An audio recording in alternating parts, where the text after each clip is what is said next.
Hello, everybody. Welcome to the second episode of the podcast. Thank you so much for those who have listened to the first episode.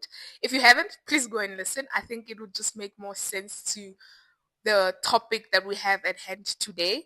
And today I have my friend as my guest today. This is someone who's very dear to my heart, and this is someone who I have such meaningful conversations with, like very intimate conversation. And we thought, why not record this episode? So I'm gonna hand it over to her to introduce herself. Hi, Gertie. Hi, Bonolo. Hi, everyone. My name is Ntsiki. Full name Ntsiki Mdluli. And this is the part where I was asked to define myself.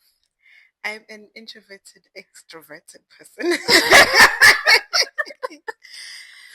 I am in the legal field. That's what I do by profession. In my late 20s, because age matters at this point. Not really, but for all you can know, I'm 21 until I'm 30. So I'm 21 for like the seventh time. That's just me in a nutshell. Yeah. I believe I'm funny, very interesting. I speak about a lot of things, and hopefully you guys will enjoy this conversation and what I have to share and have learned and what I've come to know and define myself to be. All right, lovely. And by the way, she's not kidding. Me and Donnie probably are the worst people to say, let's have a quick call. It's never quick because we climb the highway and then we off ramp and then we can have 6 conversations in 10 minutes. Like I'm telling you. So please bear with us in this moment, in this time. And funny enough, she's a Chelsea fan. Yes, and wants I me am. to join Chelsea in the English side of things, and I'm not convinced yet. I think it might be Arsenal or 2025 Liverpool, you know? 2025 FIFA World Cup clubs Oh my champion. gosh, after how many years? But anyway, we won't get It's into not about that. that. When it matters, we win. Okay. And the point is, we were the first to win that World Cup. Okay, lovely. We'll see. But I am not for the Blues that much. Even City is not gonna have me. But I'll tell you on the next episode. I will have decided by then. I promise. People have been asking me, "What do you support?" And I still haven't decided. But yeah, in the English Premier, not La Liga, not the other league. Okay. We want to know. Okay, the one that matters. Yes. Okay, we'll not get even to it. PSA. This one. Okay. PSL. Oh my god. All right, guys. Today's topic is a topic that I think me and Noni have always talked about directly or indirectly, and we have decided with the topic or the title, managing expectations in relationships, because we have seen the need, or we have identified the gap that sometimes the reasons why relationships, not just romantic by the way, like I think everything has become about Njolo, the relationship, but this is also in friendships. That's what we are speaking to. It's in friendships, it's in family dynamics, it's in workplaces. It's like, how do you manage expectations in relationships? Following from the conversations that we had on the last episode, me and Ayanda, on how insecurities shape our lives. They also shape how we act in relationships, how we act wherever we are at. And it's very important for you to manage the expectations in those relationships, in those settings, because for example, Donnie's birthday. Let's just go there. This is the reason for this conversation. We were laughing about it beforehand, where I text this girl and I'm like, friend, like, what would you love for your birthday? And this girl is like, I would love a PS, thank you. A PS that says I love you. I'm like, okay, and because I'm so used to us, especially ladies, popping off. I expected, I want this voucher, or I want that, or I want us to go out on lunch, something like a bit, I think, more sentimental or a bit more significant. And I know there's no price on gifts, right? But it's the thought that counts. Yes, it's the thought that counts. For me, it's not the thought, it's the action as well. I'm kidding. So when she said that, I asked her, like, no, girl, like, why are you lowering the bar that much? Like, why? Or maybe it's just because our relationship or friendship was new at that point. But it was, for me, sort of a thing where I was like, but you deserve so much more. Like, you deserve so many beautiful gifts. There was other things as well, I think, on my own judgments, let's say that, or my own preconceived expectation of you, of you will say, no, I want, because I know Donnie loves aesthetics. Like, she loves beautiful things. She's the lover of nice things in life. So I expected she would say, no, get me this type of glasses, or get me the, like, because I know that she's that girly. I'm not girly like her. So I expected those kind of things because of what I know about her already. So when she said that, it kind of shocked me, and I asked the question, like, but why are you expecting so low, or why are you lowering the bar? By the way, I couldn't answer that question. Still cannot, but here goes nothing. I was telling you earlier, I read a quote and it's so profound and so me. I am a simple but specific person. Mm-hmm. And I guess that's where I manage my expectations of people and the things that I want and things for Yeah. me. It's in that being specific that gives me joy, Yeah. where I feel seen and heard and respected and loved for the things that I want. Yeah. And the reason why I phrase it this way is, of course, I used to be the girl who had birthday lists months ahead of my birthday. Yeah. Has any of those things been done? No. Mm. And over time, and as I've grown, I've come to realize that people do not show up in the way that I show up for them Mm-hmm. or expect them. And it's even in the way that I manage my own relationships. When it's my friends' birthdays, I ask them what they want. I know what you deserve, I see what you like, but I want something that is of value for you and something specific that you need. And Mm-hmm. that's how I manage expectations when it comes to me and how I manage them in relationships. Yeah. I don't like the blurred line where you assume I want something, but it's not something I need. Yeah. Because I also think that's where things are lost in relationships and in translation, where you do something that you think is so great Yeah. and you go out your way, and it is the thought that counts, but then how I receive it isn't how it makes you feel. Yeah. And I know maybe it sounds a bit crazy, but it's not about how the other person feels. They went out their way, they poured out their hearts into this gift. Mm. But it really is a thing around, I'm more happier that you listen to me and you respected my decision, that all I want is a simple PS. Yeah. And in that way, I'm happy, you're happy. Granted, yes. And I've always known that you were like, but come on, there needs to be more. Mm. But does it not give you much peace that when you gave me that PS, I was happy? Yes, there were flowers with it as well, and I was happy, and I do love flowers. You went the extra mile. And by the way, everyone who asked what I wanted for my birthday, everyone had told them a PS. I got 12 PSs. I've been eating one every month until the next birthday. And the only reason I got 12 PSs is because some people bought two and not one. And Yeah. that's why it ended up being 12. But in hindsight, I got PSs from about 5, 6 people. Yeah. Right. Um, I think for me, what was the shock to my system, and the thing that made me think about it so much, and that I brought on the table, like, okay, let's get deeper. Let's go into the reason why you have set the bar so low. And we had this conversation, and the answer was, sometimes we do that, we lower the bar. It might not be with just birthday gifts, but it might be to protect your own self. Yes. It might be that you know that this person, I've asked this person to deliver this thing, and they failed at it for 10 years plus. Some of us, it might be our parent, Yeah, some definitely. of us, it might be our family members, our friends, that you know that this person is not the person I call on to when I needed this type of assistance, because they are not going to show up the way I want them to show up. So instead of feeling that hurt, because it is painful, I'd rather settle for the minimum. Just drop the bar so low that even when they don't meet it, it's not going to have such an impact as before, or the first time that they did that specific thing. And that's where managing the expectations in relationships comes into play, or becomes more important, in that I know that this is maybe the preconceived version that you have of me, but this is where I'm at. I've had to have a conversation apologies to my sister, but we have had to have a conversation that was very uncomfortable, where I was like, right now I've reached a point where the stories don't cut it anymore, and even on my part, I think I've come to the realization that I've I've become the person who apologizes even when I did not do wrong.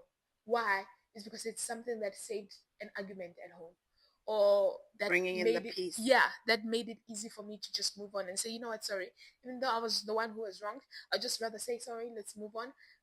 We did not move on because that little girl is still hurting. That little girl is still showing up in relationships. That hurt version is still leading my life. And that's why I realized the importance of managing expectations in relationships. Right now, I've started a podcast, and I don't think we voice enough to our friends, to our family members, to our even colleagues. Let's bring that. We are not speaking about work here, but wherever the person you are in every environment, it is very important to manage your expectations of people, but expectations of how you also want to treat them. There's this, I don't know if it's a quote I found from someone else or something that I said with a conversation when I was having a conversation with my ex partner, where we are having a specific conversation. I'm like, the problem is you are having a logical conversation, but I'm having an emotional one, and that's where we are missing each other. Those are vastly different conversations, Do by you, the way. do you understand what I'm saying? It's also the same when it comes to love languages. Let's bring it that. And love language is not just prevalent in romantic relationships, by the way. It's everywhere. And they're Like, not defined the same to everyone. exactly. We've found that ours is physical touch, but it Yes. manifests very differently in both our lives, and we view it differently and we do it differently. Exactly. So that's where knowing yourself also is very important, because you cannot have expectations for something that you don't know about. True. You can't have an expectation. It's so crazy where indoor must. The man must buy this. You have this expectation, but do you have an expectation of yourself, of how you're going to receive it, how you're going to use it, and all those Who things? you're gonna be. Exactly. So it's like it's very important, because this conversation is very important, especially in romantic relationships, of saying, I expect to be sent a good morning text in the morning to show me that, you know what, you were thinking of me, or something like that. Like, some people are words of affirmation, some people acts of service. I would really appreciate if I'm cooking, for you to come and help me, even if you just sit there and we talk about everything under the sun, until another person knows that. Some people try to love you in the way that they want to be loved, and then we miss each other as people. Like, I might want to give you gifts as my friend, but you don't receive gifts that well compared to words of affirmation. No. Like, when we are on a call and I tell you, friend, I appreciate you so much. To you, that could fill you and the whole relationship for the whole year. And then, but because I'm Bonolo and maybe I love receiving gifts, I think, oh, definitely she would love to receive gifts. And every time I see you, I bring flowers and things like that, and then you don't receive it the way I think you should receive it, then I'm disappointed. But it's because I did not learn how to manage the expectations of the relationship. That, Donnie, this is how I want you to show up in my life. This is how I want you to show up in our relationship. Until those type of conversations I had, I think as people we will forever miss each other. We will. I also want to add, as the giver and as the receiver, that expectation is there, because you as a friend might give from a point of, I'm expressing my love, my gratitude for my appreciation, and I, on the other end, as simple as I could be and or as I claim to be, could receive it on, this is not what I expected, this is not what I want, or this is great, or now I have to return the same favor. Because that's the thing about managing expectation, or the thing about expectations in relationships. They're relational in some sense and way, but it's a thing around the give and take situation. It always have to match. It always has to come with the same grace, with the same enthusiasm. But it's not that. Yeah. And hence, for me, I've lowered the bar. It's like, I know what it is to go out and loud and for other people, but not receive the same. Yeah. But more than anything, I do want to talk about the giver it takes a lot out of a person who's giving these things, who's standing at the top of a mountain and celebrating you and screaming and going out their way and using their last 5 rand to get you that said thing. So for me, maybe I bear the brunt and the guilt of what it took and what it will take for you to do it and how I have to receive it, even if I didn't want that thing. And that's why I'm very specific. This is what I want and it makes me happy. Yeah. And it serves a purpose in my life. Yeah. And yes, it might be low to you, and yes, it is, but it's a thing around, it's not just about the PS. Yeah. But it's about every other thing that I have to manage, even if it's not tangible or materialistic. Yeah. But to rope into the childhood thing, yes, I agree with you. There is that element that out of my childhood and from my parents, they didn't show up for a lot of things. They didn't give me a lot of things that I wanted. And I've grown up to this person who wants to give myself the things that I want in a way that I want them and from the people that I want them for. Yeah. But unfortunately, I do fail to communicate to the people around me who are helping me, who are walking this journey with me, who are a part of my life, because I don't communicate how I want those things or even when I want those things. It sounds silly. We made this example about Valentine's. I don't celebrate Valentine's. I don't celebrate my birthday. I do. But it's not to say I don't want to. Yeah. It's on the 12th of March. Yeah. Sometimes a weekday. Yeah. I mean, we don't even have to do it on the month. In fact, we might not even have to theme it as a birthday. Yeah. But it's all to say that it's not that I don't want to be celebrated. It's all that it's so much so in I understand how much it's a bad word and I'm sorry, inconvenience, but it's a thing around it might not be the time, the season, you might not have the means, we might not be able to do it. And hence me and you have been having this conversation around do not want to postpone it. Like, how do you want this event for our trip that's coming this year? I've probably shared so many thoughts. I've had so many thoughts weekly. Things have, because I wanted it to be big. That's what you wanted. That's your vision. And things were not. The girls' trip was not living the church. It was just not living the church. And I was the Debbie Downer or the voice of wisdom. They said, "Friend." Do you perhaps not want to postpone it for another time? You can plan better. The funds will look a little bit better. Maybe let's not package it this way. I know what you're trying to do. I see the vision, but to bring it to life, maybe it might look a little bit different. Yeah. That's who I am. That's how I manage expectations. And this is me managing your expectation as my friend. It has nothing to do with me, but it's a thing around how do I blow this or blow into this or speak life into you? Or how do I phrase this so that it lands softer and it's a bit better and it's still somewhat a great experience for you? Because it's not easy planning a trip, by the way. Yeah, no. And it's not even about the money. Sometimes it's about the people. It's about who you want to be there, what you want to do with those people. It's bringing different personalities. It's roping in your community. It's also just bringing strangers into one room who are going to become friends and hopefully sisterhood, and then who are going to be a part of our lives. And by the way, those very same strangers are going to introduce you to their parents, their siblings, their colleagues. You're going to be open to a whole different world. And managing those relationships with the person that you know who's part of a bigger community that you are not a part of also comes into play. Yeah. But we don't see those personalities across the room. Like, me. You might think, oh, Ntsiki is great. Like, she'll do so great with my family. She might do so great with my colleagues. If my parents were still alive, they would love her. Yeah. But that's stemming from knowing me, your expectations of who I am, who I've become, and you loving me. But it's not how your siblings, your colleagues, your family might receive me. Yeah. But that's way outside of your control and you're way out of your depth in trying to manage that or manage who I am and how you present me. Yeah.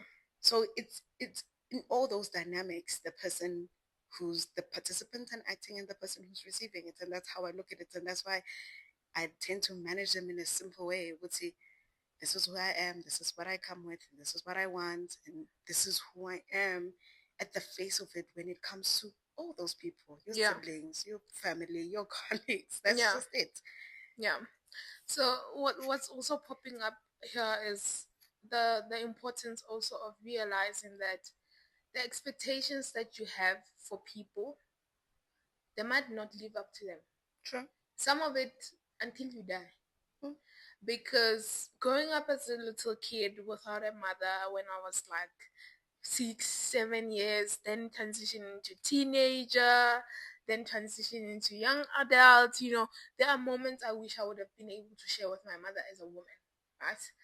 But managing the expectations that this woman will probably never be there.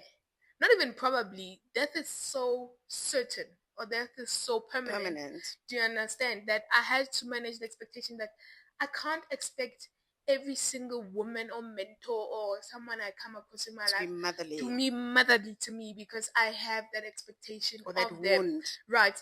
That they might not even know of themselves or might not live up to, because sometimes the expectation that you have is unrealistic. And they have their own mother wounds. Exactly. By the way. Do you understand? So that is why having conversations like this is very important, of realizing. Me and Donnie this morning, we were like, actually, how would you want me to show up for you? We never even got to it, guys, because we are N14, N3, and then we speak about so many things. You drive on the back roads. Yes. Do you understand? So it's very important to have these type of conversations with your siblings, with your family. That's why now it has become so clearer and clearer that we might come from the same household, but we turn out to be different people. We might face the same circumstances, but we might come out different people entirely. There's something a gentleman from the US has been speaking about, and I had this particular conversation with my sister around siblings are born in the same house but experience the parent differently. Exactly. And that is so true. My sister and I, sorry to her, we have a 11-year gap.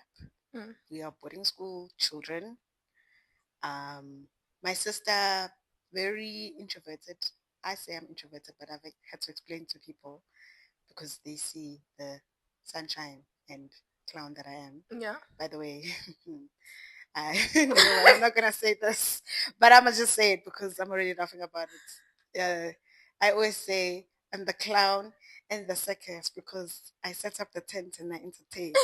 So, but that all stems from being a last born. I am a personality of note. Yeah. But anyways, to go back to the sister thing, when we had the conversation and I said this thing to her, she is now a parent. So she spoke from the parent view, and I was still on the parent view. And she said, there's one thing that both of us, after being therapized and going to psychologists and seeing social workers, because we had my parents' marriage wasn't the greatest and we had a difficult childhood.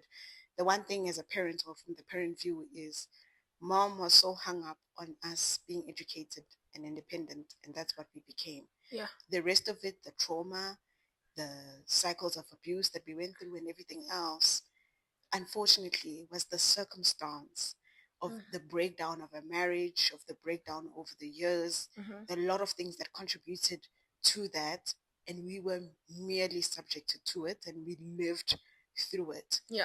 But ultimately we became independent and educated. Yeah. And that is what my mom, from everything and anything that she went through in that marriage and the difficulty that we went through, she can say this was a win. Yeah. Because we could have turned out differently. Yeah. So there's a lot that could be said. Yeah. Was she expecting that she was going to bring kids into this world and it was going to be perfect and she was going to improve the blueprint of where she grew up? Because she also didn't come from a great background, but she never once used that as an excuse. Yeah. She said, you know what? I became a person and a woman who was educated and independent. And that's the product of children I'm going to bear And those are the kind of women we are today. Yeah. We are exactly my mother's blueprint. And Yeah. by the way, it's the first time I actually understand what my sister was saying. Yeah. And yes, that stems from childhood. Exactly. I think also what you are reminding me of, what you're pointing out, is your mother had this expectation for your life and had this vision, let's call it like that. As a parent, you have a vision for your kid that I hope they turn out this good, you know, or they live or they differently, exactly, and experience different. Exactly, right? There is a specific vision that a parent or someone creating something. I have a vision for this podcast, Growth Greater Than Comfort, and because I want people to grow, I want it to be relatable, like we were talking about. Because for me, the greatest thing is relationship, is relation.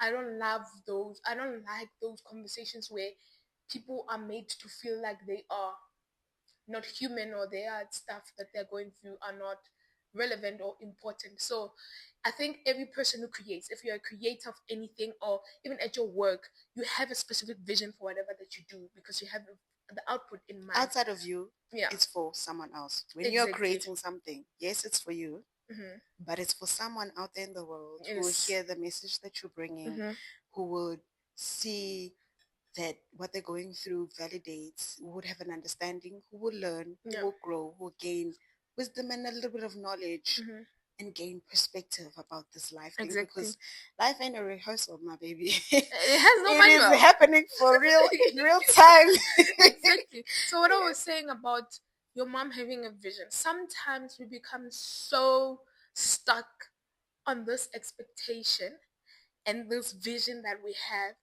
that it doesn't matter how we do it, as long as it gets done. True. But there's also a lot of damage that happens along the way, that I want people to be aware of, that it's important to have these conversations, or this particular conversation around expectation. I think parents out there, you need to have a conversation with your child and say, I have this expectation of you. I have this vision for your life. And the way that you're acting right now is not aligning with whatever I'm expecting. It's the same with relationships. I think implicitly I had expectations of my ex-partner that I was not voicing out to him. And when he did certain things that were not meeting up with that expectation, I think a lot of us women are like this. Yeah, but even didn't you not raise it? Did you not speak about it?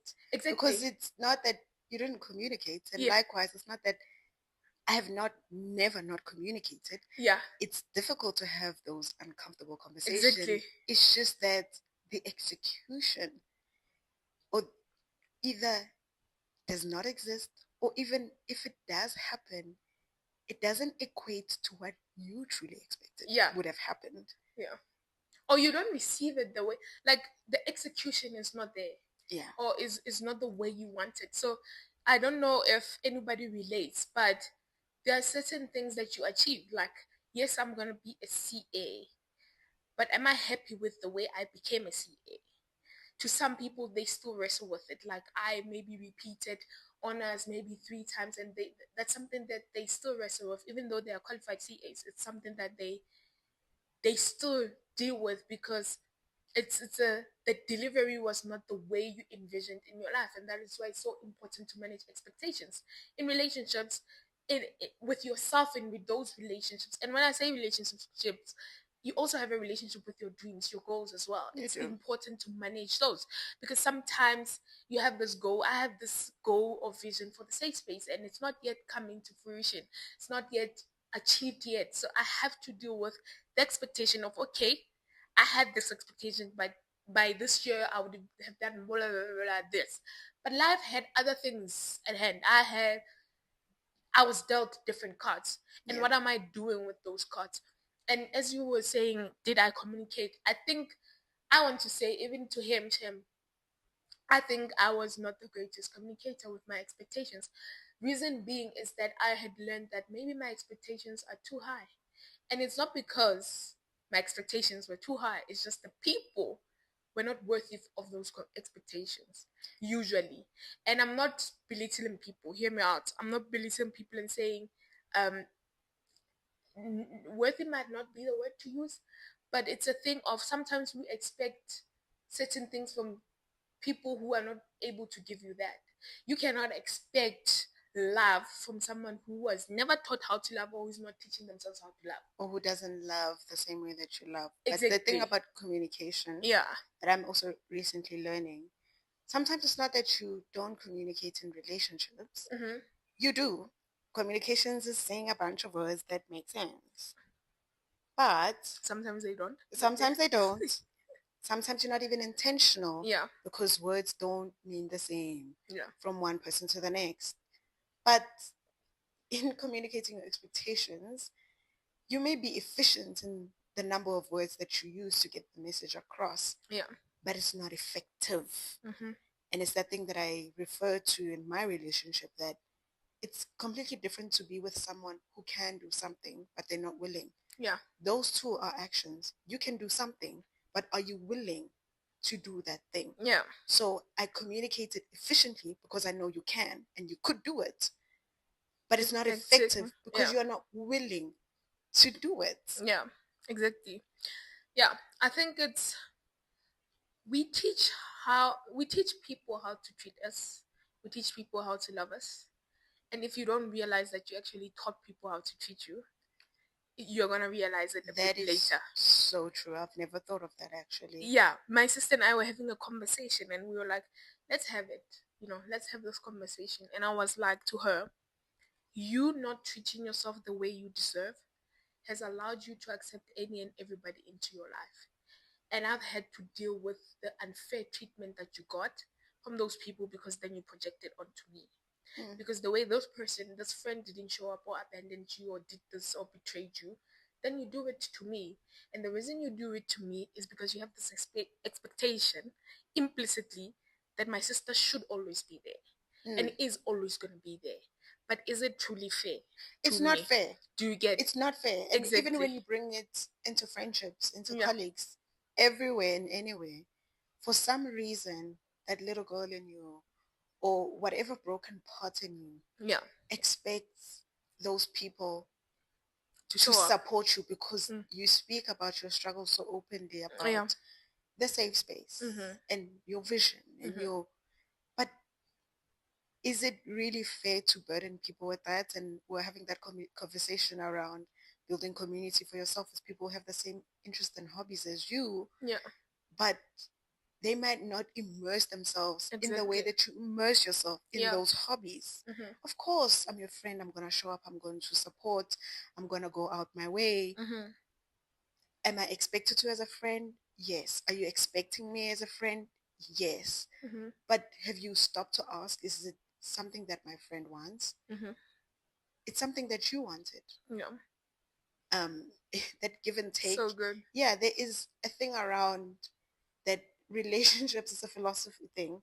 Those people who've done philosophy, I did not pursue it. I would have not done honors or masters. But Delta of philosophy. There's something in philosophy that they teach that love in itself is selfish. Yeah. You love everyone. It's a command in the Bible. You're meant to. I'd like to believe that you love yourself or you grow to love yourself. But when you see someone across the street, you selfishly see them, find them attractive, and you impose that love on them. And they act selflessly, and reciprocate that love that you selfishly had for them. Yeah. Yeah, but give and take. Yeah. So it's kind of, I guess, for a lack of a better word, selfish. Yeah. Unfair. Yeah. Because it's your expectation. It's your thing, dude. Yeah. I have to selflessly give. Yeah. Outside of consideration of the things that I want. Yeah. So how are we in that instance managing those relationships? We just move. We go about it as it's showing up, it's showing off, it's supporting. That's not how just showing up. It's showing up the way we want people to show up, and that's not great. Yeah. Because then you are putting up your heart for failure and for disappointment always.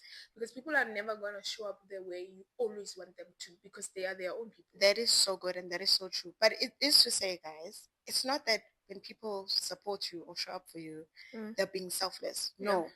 It is because they love you it is because they also want to open their world. As I said to you, that I Yeah. immerse myself in the things that people in my community want to do, because I do want to lead and curate a great life for myself. Yeah. So it is a first time experience for me. It is a wonderful experience to me. So don't ever think your friend showing up for you is them being selfless and you being selfish for wanting so and so. It's Yeah, not it's that. not, yeah. Life is not that. It's not that philosophical term that I just spoke about, but it's in hindsight me reflecting with, no, actually, if you look at it, you wanted it. I didn't, but I still came. Yeah. And it's because That's of love. yeah. Um when me and my sister had that conversation where now I had to, because those who don't know, I was recently admitted, or I admitted myself, because I realized, girl, it's time that you come face to face with your emotions, right? I hadn't learned how to be still with my emotions for quite a while, and it started affecting my health. So I went in, and the team that was responsible for taking care of me involved my psychiatrist, and he was like, it's time to have conversations with people and make them know that when you do this, this is how you make me feel. Because sometimes people do things subconsciously or not even thinking, because that's how they've always done it. But you know that it's leaving an imprint or a mark on you that is not good for the relationship. And you're learning certain behaviors. Exactly. And then you get triggered. Yeah. And you actually don't know what it is, but it's a learned behavior from people around you by virtue of the fact of how they treat you. Yeah. And you think this is normal. Yeah. But in hindsight, when at the very essence of yourself, it goes against Every everything single in you. thing. Exactly. So when we had that conversation, I'm like, my sister, you're gonna have to come to the party. Les Brown is one of my favorite quotes. Participate in your own rescue, because I'm not always gonna be there now. Yes, implicitly, I would want to be there because we are siblings. You know, my dad's vision. When my dad passed, he was like, Bonoro, please do not abandon family. Do not, you know, abandon your siblings. When blood is thicker than water. Do you get what I'm saying? And I held on to that saying, but to my own detriment. Because even when it was not worth holding on to, even when I was being punished for being there for these people, even though I was being punished for the one supporting and showing up, regardless of whether I wanted to or not, I still held on, and that came at a cost of my own health. And my team was like, it's time to have that conversation and say, look, if you don't take care of yourself, and it's not a threat, or it's not uh, what do we call it? Um, it's not a threat, or it's not an ultimatum that you're giving people that, Donnie, if you don't come to my party this weekend, I'm not showing up for you. It's not that. And I think that's maybe how it felt the first time they brought it to the table. And they were saying, no, it's not that. It's you bringing forth your expectations and saying, this is my expectations for a relationship going forward, where I want you to consider how you make me feel when you do certain things. Because the greatest um, evidence of love is consideration. It really When is. you can stop and pause and say, when I'm doing this, how is it making Donnie feel? That's the greatest action, or that's the greatest way for you to show your love for someone else. By the way, Donnie is my second name. Bonolo just There's went, no Ntsiki here, please. No Bonolo Ntsiki just Eleno. went for that name, you know. That's how you were introduced to me. I know. Guys, good I things use can them. come from relationships. That is true. But I just want to say, I use both my names interchangeably, like a Chinese person. I'm joking, but Chinese names look the same. The name and the surname, they're all confusing. Yeah. But that's not to say anything. But I'm just, when Bunolo refers to me as Donnie, that is my second name. Yeah, don't talk to me I as my use second. both of them. Yeah. Yeah, the one that never launched, but really those are the two. No, the second one will never launch. No, it launched. It launched. Don't The say white it. counterparts use the second name because I don't want people to fail with my African name. Okay. The one that never launched is the one that I gave myself. Okay. All right. Gave myself Buhle Bendalo, but it's not in the ID. So okay. and All right. at some point Your on child the streets, that... on the streets, I was Andile. It was a unisex name. Yeah. Is it a boy? Is it a girl? Oh yeah. I just want to add to the family thing. Yeah. One of the greatest things I have had to learn in managing relationships with family Bonolo knows this, and anyone who cares to listen, I will just speak about it. I don't have a relationship with my father. Is stemming from the home that I come from. Yeah. People's backgrounds were used as an excuse. Yeah. It was a taught and learned behavior. And when I walked into friendships, Yeah. relationships, and people would be like, oh, I wasn't taught that at home. Oh, but my father was also cheating on my mother. Yeah. They used their background to subdue me, to tolerate bad behavior. Yeah. And it has made it increasingly difficult to have high expectations in friendships, Yeah. in my own relationships. Because whatever happened in our home, my mother would apologize on behalf of my father. Yeah. And then she'll go on and say, yeah, don't tell anyone. Or she'll come home with my favorite wimpy meal. I don't know how I still eat wimpy, but, and this is not a sponsor. But it's not sponsored, by the but way. it's all to say it has made relationships particularly difficult for me because I see that as overcompensation, as subduing me, as me excusing your bad behavior. Yeah. My partner, and as I've shared, I'm sorry, baby. When him and I fight, he does what he does. He gives it what is called silent treatment, and then the next day he shows up. It's with flowers and my favorite PS. I don't know how I still eat a PS. Yeah. And all is forgiven. We don't need to expand on it more. And all it takes is for him to say, I didn't know how it would make you feel, or I apologize. So I thought it all is forgotten. Yeah. But the essence of my ramble is the factuality. The learned behavior from family, from childhood, from your parents translates into many other relationships. And I pointed out to you how background was used as an excuse. So I forgive bad behaviors, people who don't take accountability in relationships, my friends, my partners, because of where they come from. They weren't taught, or they did not want to become better. They didn't do better in that relationship. They didn't conflict better. Yeah. You know, they would then overcompensate with gifts or showing up even more or louder or doing just a little bit extra so that I can forgive them for what they did. Yeah. Or forget. What they did. Yeah. And that is also quite a difficult thing to learn but also to come to the realization about in managing relationships, in managing your expectations, in understanding how these things manifest, in understanding how they actually transform from childhood into friendship, into relationships. Yeah. And the same thing as you pointed out with your sister, with what your father said. It could be to your detriment. And it could lead to you struggling mentally. It could lead to you not having great relationships with yourself, with the people around you. It could look completely different.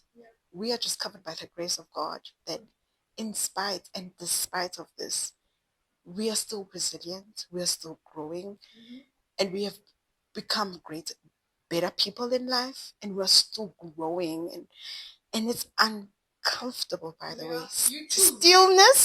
Stillness, calmness, patience, with that we are still both learning, is hard, and it goes hand in hand with how we receive these relationships and how we are expectant and how we experience expectations in relationships and how people are supposed to show, and especially to the vision that we have and how we want to live our lives and lead our lives and live with the people that we choose to be in our lives. Yeah. That is so profound. Like for me, the I think one last aspect that I wanted to be, I don't know if you have any other one. For me is it starts with you. It does. The statement I made that you teach people how to love you, it's something you must realize. The reason why certain people can disrespect you the way they do is because you've allowed it for so long that it's become who you are. the first time I started setting up boundaries where right now my relationship with my brother is not great. And if he's out there and listens or whatever, it's that I'm holding him accountable to the things that he's been doing and the things that we were taught to let go of in the name of we are family. And now I've realized and come to the conclusion that you choose as a person. And when I choose to become a better person, I expect grace from other people. I also I have to give grace to other people to understand I'm also in a learning stage. But not use the fact that you didn't have a father, your father was a deadbeat, or you were raised in a difficult household. My dad gave all those excuses, and I sat him down. I'm like, look, you also, I dealt with infidelity from my dad and my mom, and it was such a hard thing because my mom was wanted to defend herself or say anything. I'm like, why did you stay? There were so many questions I wrestled with. When we had that conversation with my dad, and he's like, you need to understand that I thought for me that was the right behavior. It's the normal thing. It's what we do. And I asked him a simple question: if my husband did that to me, would you have said I should stay? To add on that, Yeah. Side note. Yeah. Every time and any time I've fought for my mother to leave her marriage, Yeah. and she has 2 daughters, by the way, we've asked her, would you want the same for your daughters? Mm-hmm. And she said no. And we asked, then why do you stay? Yeah. Yeah. It's the only thing she's not ever known. I think that's what my dad taught me is what I realized, and that also led to a better relationship where I told him that you not validating my achievements hurt me terribly. I would have loved to get a call from my dad, not telling me about you're gonna send money by this time. At home, this big thing happened. I would love to receive a call from my dad, brother, sister, just saying, I'm just checking up on you. Not a, excuse me, not a, this happened, this, the whole burden. Because problems and problems and problems. You know, and when I did that, my relationship with my dad was so better because he also knew the things I expected. I also knew the things that he expected. Do you understand? Of like, this is my expectations of you, and I also knew I expected this from him. So then we were able to meet at a specific middle ground that only me and him understood. Regardless of his relationship with my brother was shaky or his relationship with my sister was this, I didn't need to know all of that, but it was a relationship between me and him. So that is so good. Yeah. So what I'm saying is it starts with you. When you take the initiative to realize and say, I actually teach people how to treat me. I actually teach people how to love me. I actually need to sit back and manage my expectations. Because let me tell you, I said in the last episode that my relationship was healthy. It was because it brought out so many difficult versions that I had to do with myself and my ex-partner. Because that's what healthy does. Like when you eat healthy, you realize so much that you've been consuming junk. True. Because the body reacts, right? So in the same way, though, that didn't excuse my behavior of saying I was taught in the system of I can't trust anybody because I chose that I really want to learn how to be vulnerable and open with other people. Right? This is not just speaking to romantic. But it took a lot of work, a whole lot of reflection, a whole lot of still difficult emotions. By the end of it, there was just too much pain that I didn't want to open up about with him because it felt unfair that I needed to do the work yourself. Exactly. So and it requires you to do exactly a lot of the work for yourself and by yourself. Exactly. It's actually unfair and not okay for you to subject your partner or the next person of your expectations. Don't burden other people with things that you need to sort out. Yeah, you need to manage. You need to manage. And mine is speaking into the growth. Yeah. With growth comes shift. I mentioned the word shift to you in one of our conversations. That shift in growing and knowing who you are, in forever evolving as a person, in putting the work and in doing the work, brings about you being more simpler, more specific, as I said, that quote, in what you want, because you've done so much work in the high level things and in the simple things that, no, actually, this is what I want. Yeah. That's what it is. It's not, it looks like the bar is low, but it's the, I don't need so much. I just want the one thing. Yeah. And as I've said to you, I don't need a man to, and I don't need my friends to, I don't need my family to show me that I'm loved and seen and respected and known. Because the world does a lot of that, but I do a lot of that for myself. I love myself. I know myself. I see myself every day. And for different things, I have a different vision for myself. Those are my expectations that I hold myself to. And I'm not going to manage how people give that to me. I need to learn how to pour into myself. But it is for me to shift in how I manage those relationships to still make me see, to make me feel seen, loved, and respected and seen. Yeah. That's what it is. It's so crazy, yeah. And the other thing is, I have my ex-partners blocked. I don't. But that's a conversation for another day. You're not about to change me, honey. One thing about it, I'm speaking to you. No, but you can speak to me. Whether I'm going to respond, that's a conversation for another day. No, the other thing is, I don't believe in things like closure and stuff like that. Right? That's a myth. Yeah. There's no such thing as closure. Yeah. By the way, it's like saying, in a crash, right. So the reason why I don't do it is that closure.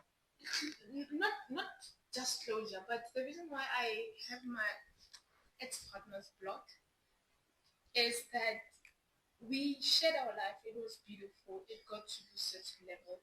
But I know that I'll never be your friend. I don't lie to myself and say we'll be friends. Because there is imprints, there's blueprints, there is marks that are left. Point of reference. In my system, in the way I interact with people, in the way that I'm going to check. Like, encounters with people, just like an encounter with the Holy Spirit or Jesus Christ as a Christian changes your whole entire journey, right? And the way you interact with people, every single encounter with any person can change your world right now. If you have an encounter with someone who's in business, it might change the way you see certain things.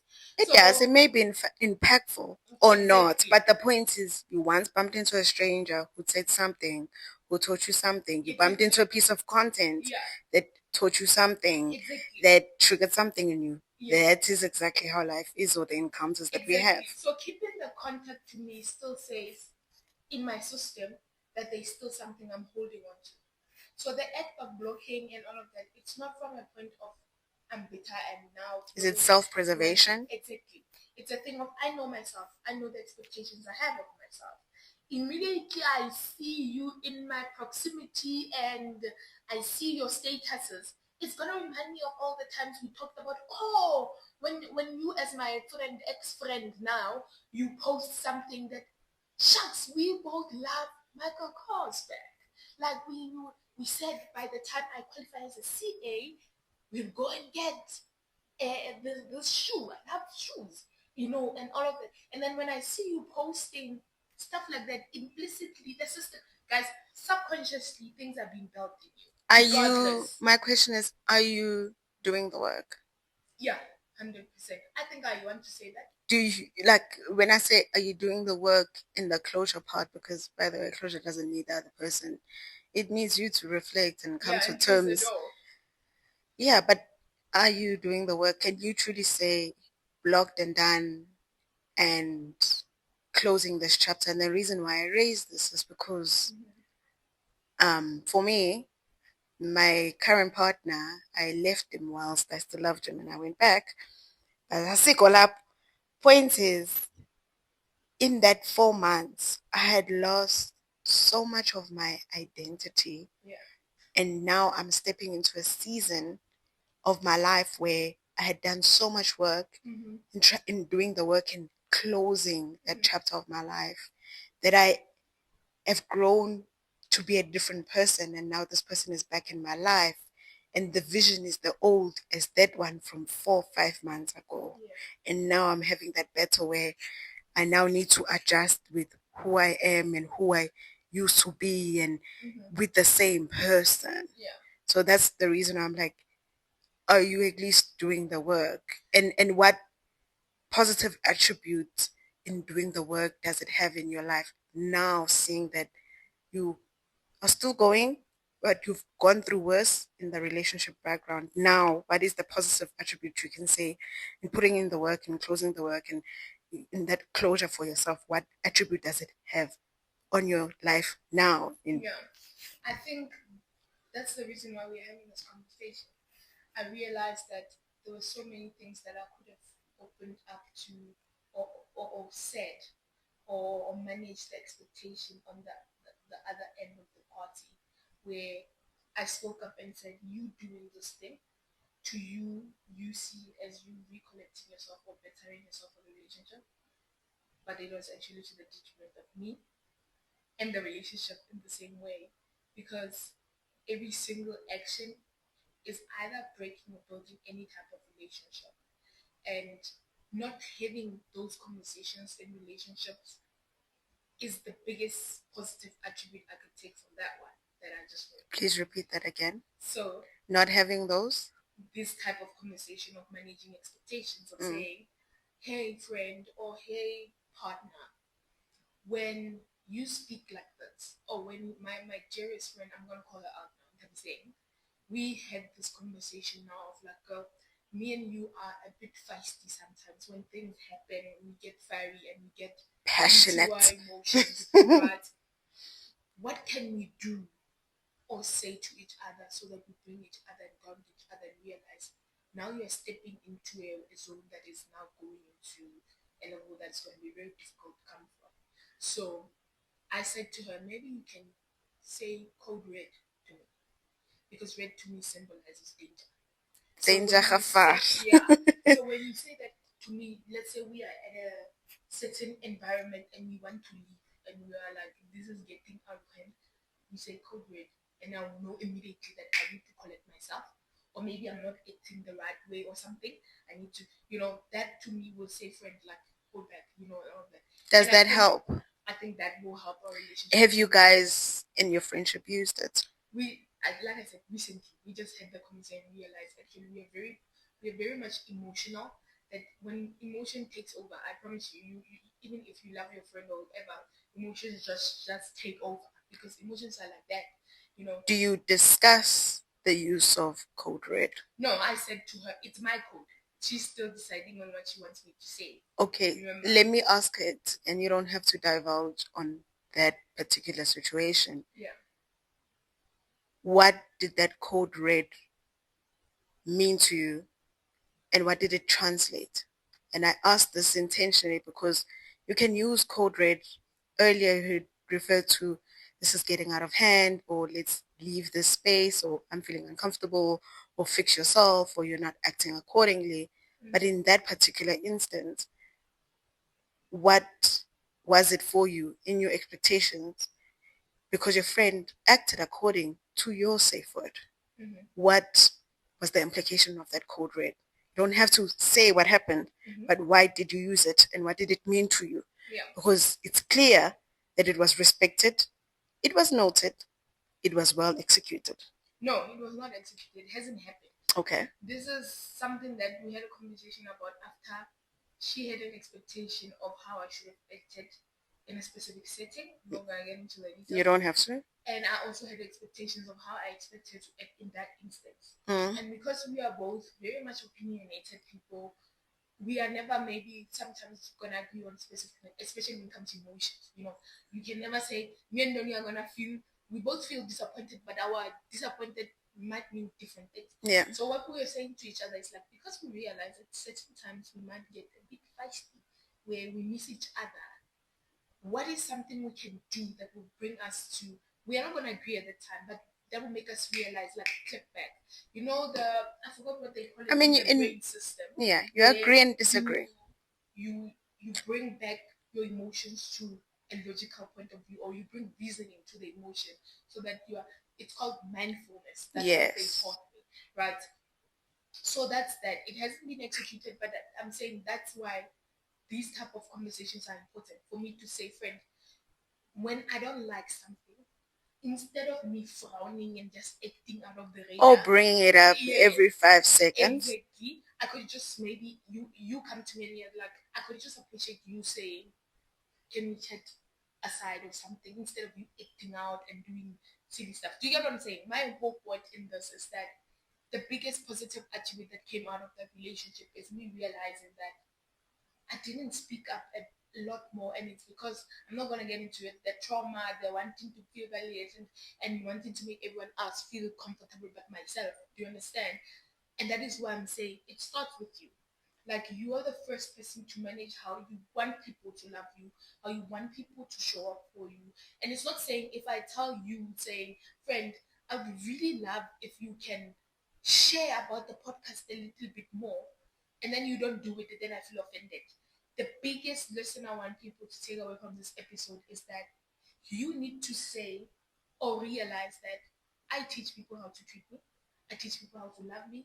I need to manage my expectations of people. But it's not your responsibility, it's not your responsibility for how they act, how they go about it, how they do it. Yeah.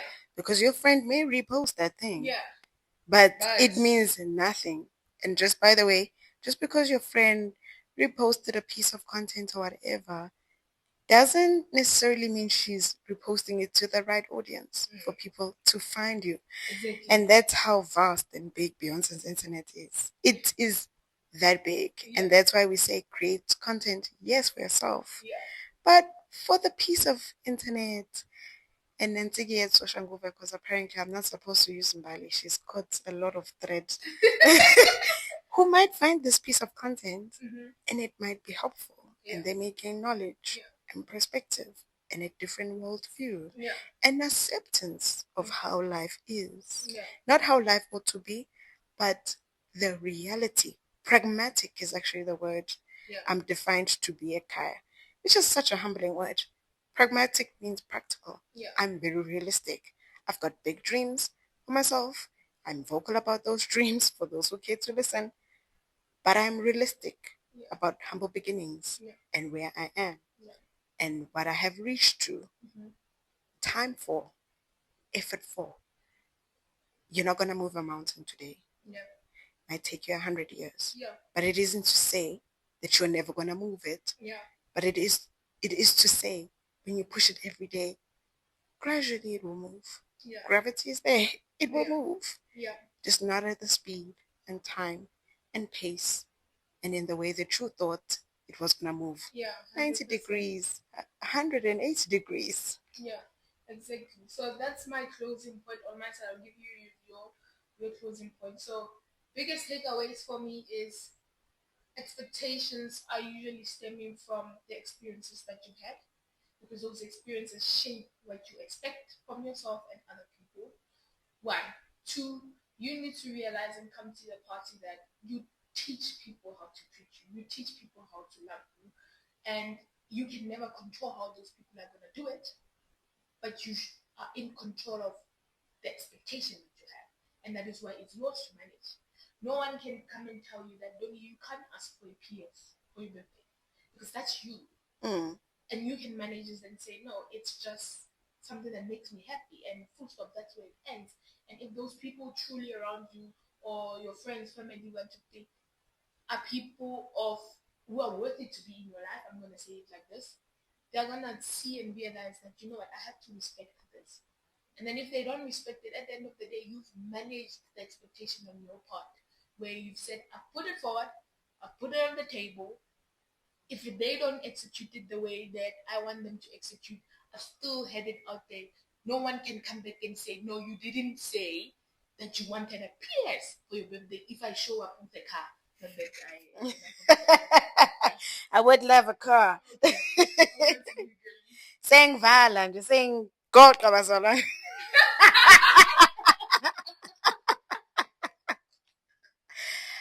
I really don't have much to say. I feel like I've said a lot. But my conclusion in not so many words, but few words, is expectations in relationships are hard. Mm-hmm. And we mustn't take that away from anyone. It's hard to manage expectations. And by the way, it's hard to manage your own expectations. Yeah. You're ever evolving. Your likes and dislikes change every day. Mm-hmm. But it doesn't take away the fact that every time you grow, there's a shift. Yeah. You learn more about yourself. Mm-hmm. You learn more about other people. Mm-hmm. But it's about you. Yes. And the reason why I'm focusing on the self is because I don't want people to feel like they are failure at this. Yeah. Yeah. 100%. You're not. Mm-hmm. It's you're just learning. You're learning. You're learning. The greatest teacher in life, or the biggest thing you should take, is you need to be teachable in life. Yeah. And part of being teachable is actually learning and evolving.